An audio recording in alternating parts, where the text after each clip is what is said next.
So the early years in a child's life are called the formative years for very obvious reasons. I mean, they are the sort of the foundation upon which all learning happens. But more importantly, I think the early years are really about establishing an understanding of oneself as a learner and understanding the emotional ups and downs that are part of normal learning processes, and helping a child to encounter these challenges, experience the wonderful frustration of learning. You know, with those moments when you can't quite figure it out and you have to stick with it until you can actually get to the other side.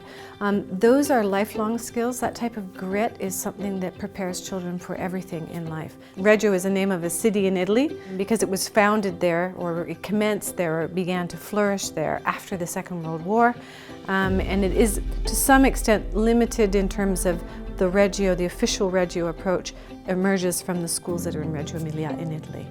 The central sort of pillar, if you will, of the Reggio approach is something that they refer to as the pedagogy of listening. And this pervades literally every aspect of how they are, how they live, how they learn with the children. And it is this idea that the teacher's job is essentially to be in a position of overt listening, overtly paying attention to what the child says, observing what the child is doing, be available when they're working on things with tools that allow them to document what it is. It's another act of listening to take a photograph. It's another act of listening to scan some child's work. It's an act of listening to actually record in video a conversation between two children. And the goal of this type of extremely overt listening is, of course, to collect traces of the children's construction of their own thinking, which is a way of amplifying for the child what it is that they're learning and what it is that they're putting together, because when you share it back to the child the next day or the next week or the next month, it gives them an opportunity to revisit their learning, which of course we know from research is extremely important to the quality of their learning, that this ability to revisit things. So we here at La Châtaigneraie have been given the gift of time to design a new building, starting in 2008, 2009, talking about what the school could be. And there are some key principles in architecture that are very much associated with and reflect the Reggio approach. One is transparency, one is reciprocity, and the third one is relationality. And since their work continues to evolve, they've recently began talking about circularity.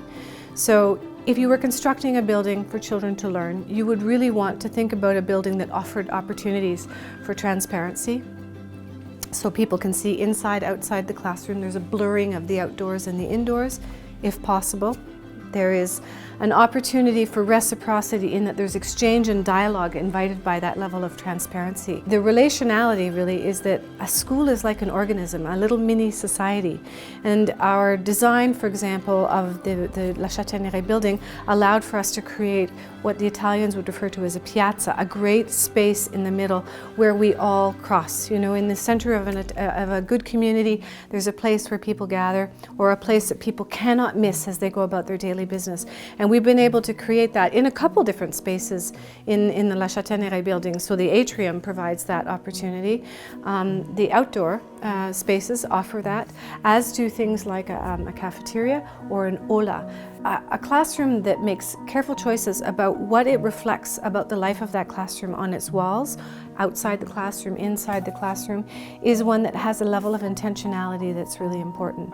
Natural materials, the blending of the outdoor and the indoor, so making sure that things are made of natural materials as much as possible. So the classrooms tend to be less cluttered, if you will, so that there's more room for the children, and there's more room for choice. There's more room for children to choose between a variety of different activities. There's, you know, you're very unlikely ever to find in a Reggio-inspired classroom rows of desks where children are working in isolation. You're going to find spaces where children come together, where children have a task to do, and they have multiple options as to where they can go to complete that task. And so the child accepts the responsibility then. The child is the one who has to take this environment, the things that it offers for him, and make the choices about it. Now this aligns with a lot of other pedagogies. For sure. However, the alignment for us between a PYP program and these influences that are part of the PYP program that were inspired also by Reggio, this allows for a real confluence of all of these ideas and gives a coherence to the whole picture. The primary years of the IB the actual program itself was created in 1996, so many, many years after the Reggio approach had sort of evolved. And with the PYP coming afterwards, you can see within the PYP that many, many, many of the elements were interpreted from the Reggio approach. The concept of the child as the protagonist, the child, the image of the child as expressed in PYP and the learner profile. There's a high level of coherence between these two. The role of the environment, the social dynamics of learning, the belief that children must be the owners of what it is that they're doing. These are all very congruent pieces of the puzzle. I think one of the important features of the Reggio approach is that because it's not a model, you can't pick it up and go and plunk it down somewhere else as a carbon copy. So every school influenced by Reggio would look and feel different, would have different priorities, would have different relationships with its community, relationships with its geographical sort of location, relationships with its immediate environment. All of these features make each one unique so that they all come out with central ideas, if you will, or main pieces that are threads throughout all of their work, but they will look and feel different in every school.